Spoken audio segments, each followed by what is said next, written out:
اس وقت اس کا مطلب یہ ہوا اللہ کی مدد آئی ہے، حماس کی جنگ کی برکت، اور ایران جو کہ حسین کے لمبردار، کربلا کے لمبردار ملک نے الحمدللہ اس کے ایسے پٹائی کی. اللہ کا اعلیٰ اور جاریہ ٹرمپ کو بنا لیا تو پھر تو مدد آئی ہے. ابھی آپ بتا رہا ہوں، آپ کچھ دیر پہلے یہ فرما رہے تھے نا کہ یہ جذبات ہے، اتنے لوگ مروا دیے، فلانا ڈمکانا، کچھ نہیں ملا. ابھی آپ فرما رہے کہ دیکھو اتنا مضبوط ملک اسرائیل، اتنی ایٹمی طاقت، وہ جا کر امریکہ کے صدر ٹرمپ کے پیروں میں بیٹھ گیا.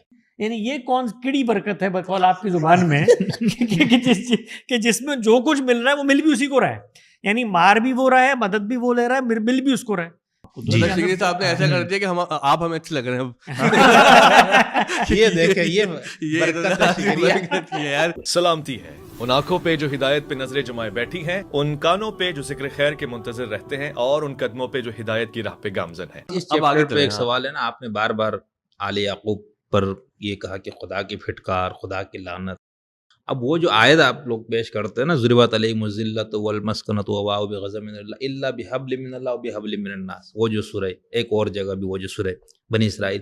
مجھے آج تک اصلاحی صاحب کی تفسیر بھی پڑھ کے اور غامدی صاحب کی تفسیر پڑھ کے مجھے تو یہ نہیں سمجھ میں آیا کہ ان پہ کس قسم کے عذاب. آج یہ بھی تھوڑی سی واضح کر دیں نا کہ وہ کیا عذاب ہے جو ان کو خدا نے قیامت تک کے لیے دیے. جی، جو اللہ تعالیٰ کی کتاب میں بات لکھی گئی ہے کہ سیدنا مسیح کے ماننے والوں کے ذریعے سے سیدنا مسیح کے انکار کرنے والوں پر تا قیامت عذاب آئے گا، تو اللہ تعالیٰ کی جو دنیا میں اسکیم تھی وہ پیغمبروں کے بھیجنے کے بعد امام کے انتخاب تک، امام الرسل سیدنا ابراہیم کے انتخاب تک، 2 قوموں کے استفاء کے بعد نبوت کا خاتمہ.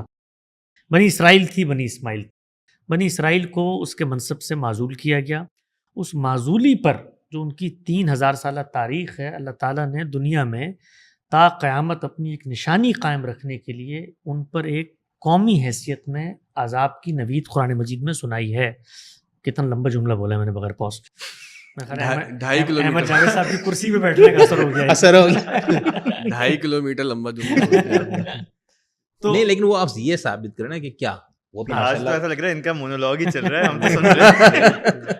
نہیں، وہ بات کرنے دے رہے ہیں تو یہ بھی کوئی کاٹ لے گا کہ یہ اکیلے بول کر چلے گا. صحیح. تو اس پر اللہ تعالیٰ کی جانب سے اللہ کی کتاب یہ بتاتی ہے کہ ایک عذاب کا تازیانہ ہے جو ان پر برسایا جائے گا. کیڑا تازیانہ؟ وہ سمجھ وہ جو تازیانہ ہے وہ اس قوم پر سیاسی سطح پر دنیا میں ان کو مغلوب رکھنے کا عذاب ہے جو ان پر برستا رہا.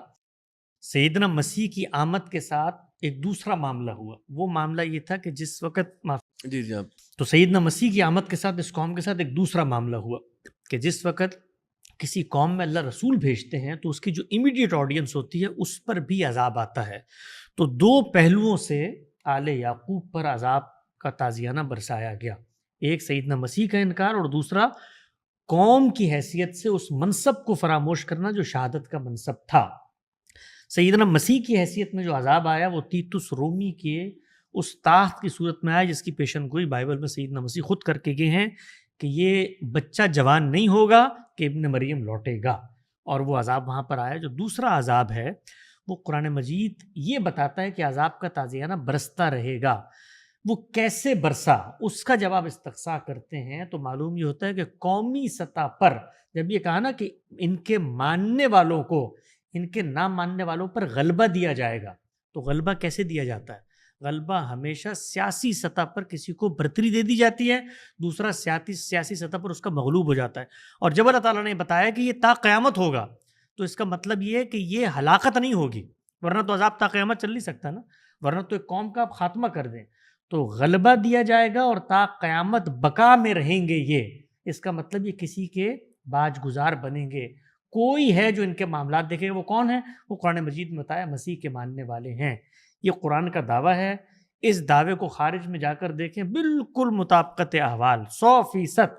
یعنی آپ تھم پرنٹ سے کر کے اس کو پہچان سکتے ہیں کہ یہ دنیا میں ان کے ساتھ سیدنا مسیح کے جانے کے بعد معاملات کیا ہوئے.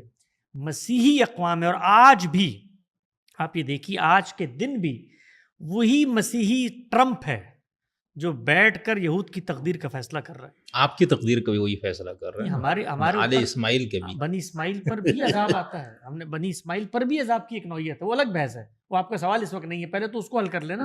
وہ کیڑا عذاب کو حل کر لیں. جو کیڑا عذاب یہ عذاب ہے کہ جس میں آج بھی لوگ بار تقریر کرتے تھے کچھ عرصہ پہلے, جی اسرائیل تو اتنا مضبوط ہے, یہ لوگ کہتے ہیں یہ اللہ کا عذاب, کون سا عذاب یہ وہ, آپ کو لگ پتہ کیا؟ یعنی اس اسرائیل نے 4 دن کی جنگ میں امریکہ کے بغیر ایران نے جو پٹائی کی اس کی اٹھا کر, اس میں امریکہ کی پشت پناہی کے باوجود وہ کچھ کر سکتا تھا. آج بھی نیتن یاہو وہاں بھاگتا ہے. تو وہی مسیحی اقوام ہیں, اور یہ بھی وقفہ ملا ہے. یعنی ابھی انہی مسیحی اقوام نے ان کو ہولو کاسٹ میں پٹائی کر کر کے اس جگہ پر آ کر آباد کیا. ان کی ایما پر وہ وہاں پر بیٹھے, ان کا بغل بچہ ہے, جب تک وہ چاہیں گے تب تک رہیں گے, اور پھر اللہ تعالیٰ اس کو ریورس کرتا ہے. تو ان پر عذاب کا کوڑ. مسلمانوں کے لیے تو سب سے بڑی جو نوید تھی کہ یہود کے معاملے میں تم نے متفکر نہیں ہونا, ان کے ساتھ میرا معاملہ ہے براہ راست, یہ میں کرتا رہوں گا, یہ میں نے ابھی پیچھے کیا ہے, کچھ عرصہ پہلے کیا ہے, تو یہ میرے مجرم ہیں, ان کے ساتھ میں جانوں, میرا کام جانے. تو ہمارے لیے تو اتنی بڑی نوید قرآن مجید میں موجود تھی. تو وہ کیڑا عذاب یہ عذاب ہے. آئی کچھ سمجھ میں؟ یہ تو بات اور طرف نکل گئی شکیل صاحب, بات دوسری طرف نکل گئی, گل بچور. تو آپ لوگ ہمارے نیریٹو کو سمجھیں, اس کے نتیجے میں بدر کی طرح غیبی طاقت نہیں اترے گی, البتہ دوسرے طریقے سے ابھی آپ نے آخری ہوتا رہے گا. ابھی آپ نے یہی کہا کہ نوید جو خدا, یہی میں نے کہا کہ وہ اصل میں قوانین کا غلط اطلاق کر رہے ہیں. آپ سمجھ رہے ہیں جہاد کر کے جو پیغمبر کے ساتھ وعدہ تھا نصرت کا, وہ آپ کے ساتھ پورا ہوگا, وہ نہیں ہوگا پورا, نہیں ہوا پورا. البتہ ہم آپ کو ایک اور نیریٹو دے رہے ہیں کہ اللہ کی اور بھی نصرت کے وعدے ہیں, کچھ اس طرف بھی پر, اس کے لیے آپ کو صبر کرنا پڑے گا. صبر کریں, اس کے بعد دنیا کا کارخانہ بالخصوص اس قوم کے حوالے سے, وہ تو اللہ نے لکھا ہوا ہے قرآن مجید میں قیامت تک. اور یہ یاد رکھیں, پٹائی جو ہے نا, وہ اس وقت پٹائی لگتی ہے کہ جس وقت کسی کو عروج حاصل ہو, ورنہ تو وہ ہمیشہ پست رہیں گے, تو پٹائی کیا ہوگی؟ تو وہ اوپر جاتے ہیں, پھر اللہ ان کو نیچے گراتا ہے, وہ پھر اوپر جاتے ہیں, پھر اللہ ان کو نیچے گراتا ہے. تو وہ قانون تھا. اگر ہم قرآن مجید کو غور و فکر سے پڑھتے تو جو کام رسول کی جگہ پر بیٹھ کے ہم نے کرنے شروع کر دیے, اتمام حجت کے بعد عذاب اور اس کے بعد خدا کی مدد کا انتظار, اگر ہم رسول کی آڈینس بن جاتے تو اللہ کا ویسے ہی عذاب کا وعدہ ہے اور اللہ کی مدد کا بھی وعدہ ہے, چلے وہ آئے گی. ہم اس کو ابھی یہاں چھوڑ دیتے, ورنہ اس میں ایک مسئلہ اور بھی تھا نا, کہ جو ہمارے آپ سے پہلے کے مفسرین, مسئلہ اگر نہ ہو شگری صاحب تو آپ کو اگلا پوڈ کاسٹ کرنے کا موقع کیسے ملے گا؟ مسئلہ نہ بھی ہو تو آپ پیدا کر لیں گے. 70 سال پہلے کی جو تفسیر ہے اس میں ہم دیکھتے تو بالکل اس کی اور عجیب و غریب. اب اسرائیل طاقت میں ہے تو اب وہ عجیب, تو خیر وہ اللہ میاں بھی کس طرح سے عذاب دیتا ہے. 70 سال پہلے جو قرآن میں لکھا ہوا تھا اس کا ترجمہ یہی تھا, ترجمہ یہی تھا, لیکن اس کی فہم میں مسئلہ فہم میں اس کا مطلب یہ نا, اس کا مطلب اس وقت تو یہ تھا نا, یہودی لٹے پھٹے بیچارے دنیا میں, ان کو ہٹلر نے بھی ان کو مارا, مسلمانوں نے بھی, سب نے.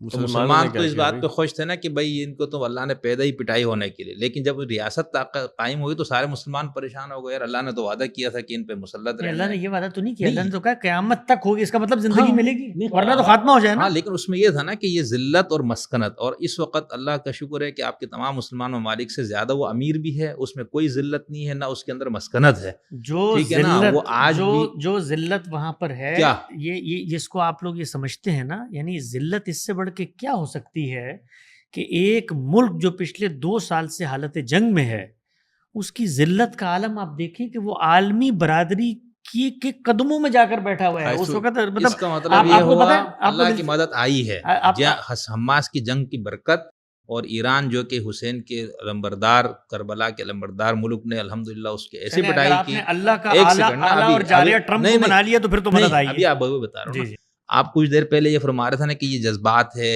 اتنے لوگ مروات دیے, فلانا ڈمکانا, کچھ نہیں ملا. ابھی آپ فرما رہے کہ دیکھو اتنا مضبوط ملک اسرائیل, اتنی ایٹمی طاقت, وہ جا کر امریکہ کے صدر ٹرمپ کے پیروں میں بیٹھ گیا. کس بنیاد پہ؟ کہ ان کی پٹائیاں ہوئی دونوں طرف سے. تو اس کا تھا جہاد کی برکات تو آ گئے یہاں پر. آپ اگر اس سے خوش ہونا چاہتے ہیں تو اس برکات میں کچھ ملنا بھی چاہیے نا, ہمیں مل رہا ہے نا. کیا مل رہا ہے؟ معافی مانگی نا قطر سے ٹیلی فون پکڑ کے. ان برکات میں اسرائیل کو تو مل رہا ہے سب کچھ, 70,000 بھی مان دیے, وہ جگہ بھی اس کی ہے. ہمیں کیا مل رہا ہے؟ برکات تو تب ہوں کہ میں خوش ہوں کہ وہ امریکہ کے باج گزار بن کے گیا ہے, تو اس کے بعد امریکہ نے کہا یہاں پر مسلمانوں کی سلطنت قائم ہو جائے گی, اور یہ سارا علاقہ جو اسرائیل نے لیا تھا 67 میں وہ سب واپس ہو جائے گا. مدد پھر اس کی. یعنی یہ کون کیڑی برکت ہے بقول آپ کی زبان میں کہ جس میں جو کچھ مل رہا ہے وہ مل بھی اسی کو رہا ہے, یعنی مار بھی وہ رہا ہے, مدد بھی وہ لے رہا ہے, مل بھی اس کو رہا ہے. تو یہ دنیا کے اندر تو آپ پھر کیوں یہ فرما رہے تھے کہ اتنا بڑا ملک طاقتور فلاں اور جا کے صدر ٹرمپ کی پاؤں میں کیوں بیٹھا ہے؟ دو مختلف چیزیں کس مسئلے کے حل کے لیے؟ دو مختلف چیزیں ہیں. پہلی چیز یہ ہے کہ ہم اسرائیل کے مقابلے میں کہاں کھڑے ہوئے ہیں, اس میں تو اسرائیل ہم سے آگے ہے. ٹھیک ہے, کیوں آگے ہے اس سوال کا جواب دے رہا ہوں, اس لیے کہ اس وقت عالمی طاقتوں نے اس کو سہارا دیا ہوا ہے. یہ اگلی بات. اس سے اگلی بات یہ آپ کہتے ہیں کہ وہ تو اتنا بڑا, تمہارا خدا تو کہتا ہے قرآن مجید میں وہ تو اتنا بڑا ہو نہیں سکتا, تو اس کا جواب یہ ہے کہ انہوں نے دیا ہوا جب تک وہ چاہیں گے. اس آرگومنٹ کو اگر آپ ایک تسلسل میں دیکھیں گے تو چیزیں سمجھ میں آنا شروع ہو جائیں گے. ٹائم لگے گا لیکن دیکھیں. ہاں نہیں بس اس کا آپ آرڈر تو سمجھے نا, اب آپ آرڈر کے بغیر کر رہے ہیں, ایسا نہیں کرنا چاہیے. کبھی آپ اسرائیل کو اٹھا لیتے ہیں, کبھی حماس کو اٹھا لیتے ہیں, کبھی ٹرمپ کو اٹھا لیتے ہیں. سیگری صاحب کا چینل کہاں کس فریکوینسی پہ سیٹ ہوتا ہے وہ سمجھ ہی نہیں آتی, وہ رینڈملی الگ الگ چینلز پہ لمبا. نہیں یہاں پر تو خیر میرے دیکھیے اس کو میں ایک مثال سے سمجھاتا ہوں آپ کو. سیگری صاحب نے ایسا کر دیا کہ آپ ہمیں اچھے لگ رہے ہیں. یہ دیکھیں یہ یار یہ آدمی اچھا ہے. میں نے شروع میں پوچھا تھا کہ شگری صاحب کس کے ساتھ ہوں گے, تو انہوں نے کہا, انہوں نے بولا ہمیں نہیں پتا کس کے ساتھ. شگری صاحب کچھ نہیں بتا. ایک مثال سے میں سمجھاتا ہوں. دنیا کے اندر جو معاملات ہو رہے ہوتے ہیں نا, وہ ہر ایک کے ساتھ اس کے اپنے زاویے سے ہو رہے ہوتے ہیں. یعنی اس پورے قضیے میں جو 2 سال میں ہوا, اسرائیل کو انشاءاللہ جو اس کی سزا ملے گی وہ آپ بھی دیکھیں گے, میں بھی دیکھوں گا. جو انہوں نے بات کی تھی نا عالمی ضمیر اور یہ سب, یعنی دنیا یہ ماننے کو اب تیار ہے کہ بھائی ٹھیک ہے, جو تقسیم 67 میں ہوئی انہوں نے نہیں مانی, اس کے بعد تمہیں حق تھا, انہوں نے تمہارے یرغمالی اٹھا لیے, سب کچھ ہو گیا. یار اس کے جواب میں 70,000 بندے مار دیے تم نے, اور پورے علاقے کو ملبے کا ڈھیر بنا دیا.